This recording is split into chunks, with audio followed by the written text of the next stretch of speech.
Magandang araw mga kabayan. Bali may nag-chat sa akin. Ito sabi niya, Lods, ano ba yung tsura ng palengke dyan sa Taiwan? Malinis ba?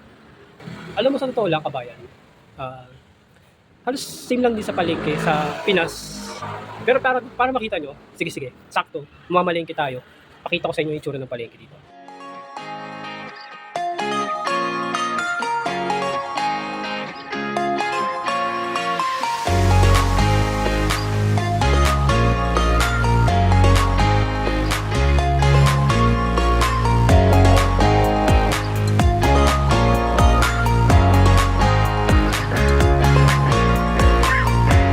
Nakikita nyo yung mismo yung tsura ng palengke dito. Hindi naman din ganun kalinis, pero mas maayos naman. Kasi meron naman maayos sa palengke sa Pinas tulad ng Davao, tulad ng Pasig Palengke kung saan ako galing. Dati napakadumi. Ngayon, nung nandito na ako, nakikita ko siyempre si Bigo na, nandoon.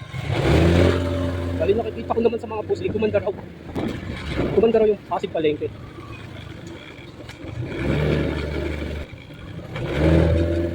Bali may kita nyo, medyo malayo ang dorm namin dito sa palengke. Pag nilakad mo, pwede naman. Kaya, siguro mga 15 minutes. Kung mabilis ka, 10 minutes. Medyo maulan lang ngayon. Ito sa palengke para na makita nyo. At dapat mamaya pa talaga ako aalis kasi umuulan. Hintayin ko muna mawala. Kaso dahil gusto ko rin ipakita sa inyo. So, ay, nakikita nyo yan. Yung nasa gilid. Yan. Palengke na yan papasok. Bali ang parking kasi nasa likod. Yan. Maulan lang. Dapat mamaya pa ako alis. Rest day ko kasi ngayon.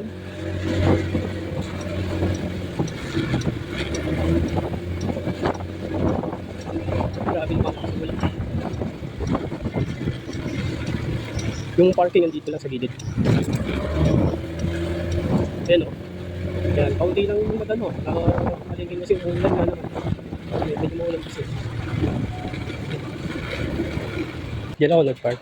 Bali ito yung likod na gilid naman yung palengke dito. Ito yung palengke. Yan o. Tara. Dito ako madalas bumibili kay nanay. Morning. Hindi ako marunong talaga mag-check ko guys. Yan yung sibuyas. Mabait yan si nanay. 50. Ay.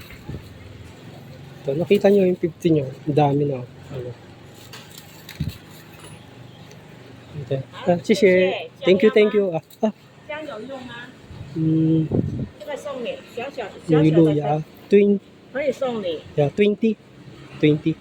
Di ba makakatipid tayo? May sukli tayong 50. 可以送你，等开送你。好，不用。 Ay! Thank you. 口味 Okay, thank you. Bali guys, binigay sa atin oh. Ito, yung luya. Yan, binigay sa atin ni nanay. Diyan ako lagi bumibili kasi kay nanay. Diba?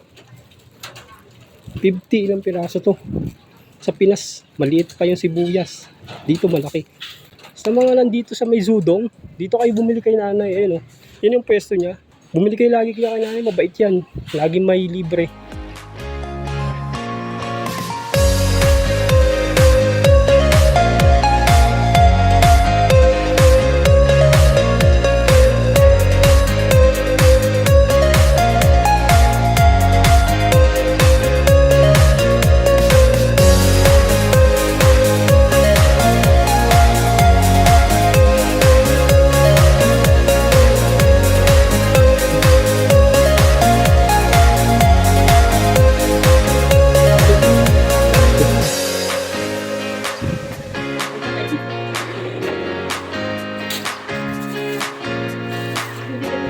Ano na? Ayun na.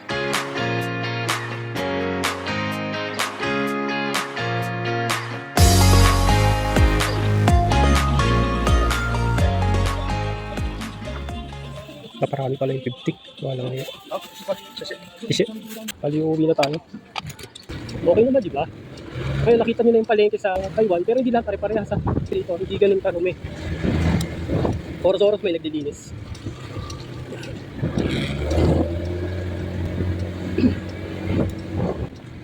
Naalala ko yung puting. Ay, sarado pa.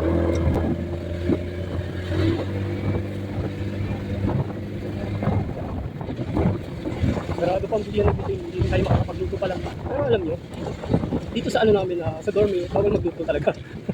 Mga pasaway lang talaga kami. Yan. Hindi kasi lahat ng dorm dito pwede magluto. Pero may mga record naman, patagulag talaga.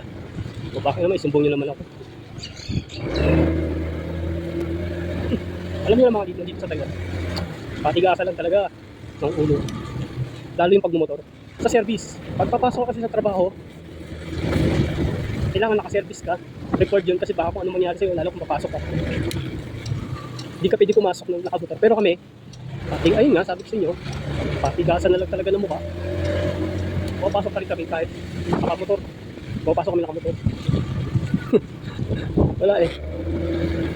Misa kasing hirap talaga. Nag-service ka, misa punuan, pag puno pa eh, ano pa, hihintayin mo pa. Diba? Babalikan ka pa, kumbaga, kung puno. Dito na tayo sa dorm. Okay guys, hanggang sa muli. Sabi kita ko lang, sakto na mamalengke ako. Salamat.